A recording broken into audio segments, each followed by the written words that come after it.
Hello, this is Carl Gallups. With all the debate that's been raging for hundreds of years about the specific timing of the rapture, it seems that many have overlooked a very important clue. Really more than a clue, it's an answer from the mouth of Jesus himself to the question, what is the end time scenario? How do the end times go down in the final analysis? What is the sequence of events that will occur? Will it be the rapture first and then the great tribulation, then the wrath of God? Or will it be the great tribulation first and then sometime after that begins, either during the middle of the tribulation or after the tribulation, then the rapture? Then the wrath of God poured out on the unbelieving world left behind. You see, these two camps usually divide up into the pre-tribulation rapture camp and then the mid-tribulation or even the post-tribulation rapture camp. But let's hear what Jesus himself said. In Matthew chapter 24, verses 37 through 39, Jesus said, "As it was in the days of Noah, so will it be at the coming of the Son of Man.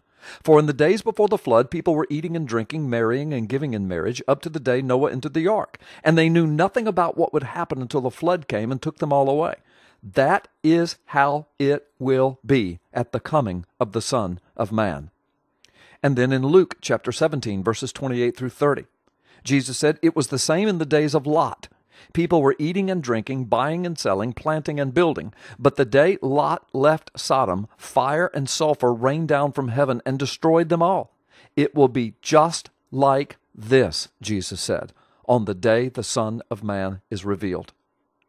Noah and Lot, Jesus said, those are the examples. Those are the pictures of how it will be in the last days.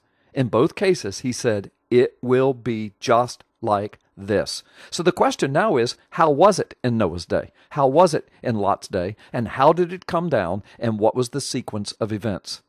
Well, Noah and his family was going through great tribulation. So bad that God decided he would destroy the entire earth. The entire earth was exceedingly wicked. And only Noah and his family were people of righteousness, and they lived right in the middle of it. So Noah and his family were going through great tribulation. But God's wrath, the flood, was soon to come to destroy everything. But before God poured out his wrath, he raptured out his people out of the midst of the great tribulation the world had caused. How did he do it? He lifted them up and over his wrath in the ark.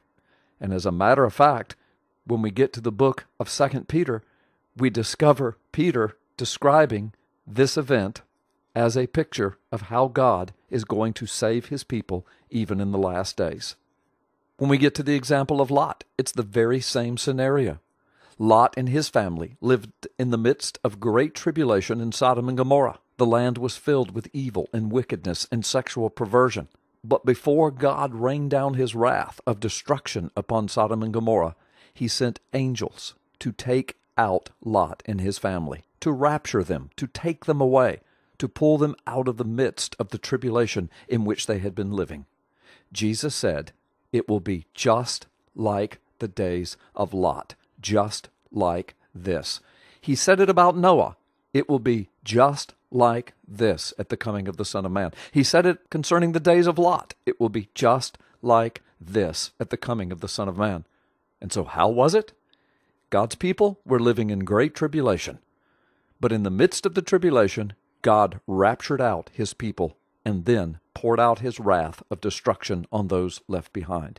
The only two examples Jesus used about the end times and the scenario of sequence of events are exactly alike, and they are unmistakable, and Jesus said it will be just like that. Some have said yes, but Jesus also said that the last days, the great tribulation, would be like nothing the world had ever seen, even in Noah's day or Lot's day. Well, yes, Jesus did say that.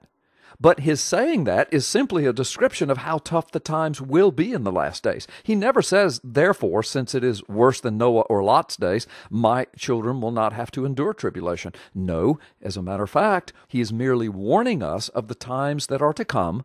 And then Jesus is also the one who said, but the last day scenario, the sequence of events before the coming of the Son of Man, will be just like that. just like the days of Noah and just like the days of Lot. You see, those are Jesus' words. Those are not my words. While people debate over the nuances of scriptural interpretation, I'm going to stick with what Jesus said. He said it clearly. He said it emphatically. There's not much wiggle room there. There really isn't. But even in those days, Noah and Lot, observe how Noah and Lot were protected. They were preserved. They were even lifted up by God and exalted, even in the midst of the tribulation in which they lived. Look how he used them. Look how he blessed them. Look how he exalted them, even in the midst of the world going crazy around them. Why? Because they were righteous. They believed God. They walked in faith. They did not fear what the world feared. In their hearts, they had set apart Yahweh as Lord, and they walked in faith, and God provided for them and protected them right up to him, taking them out before he poured out his wrath.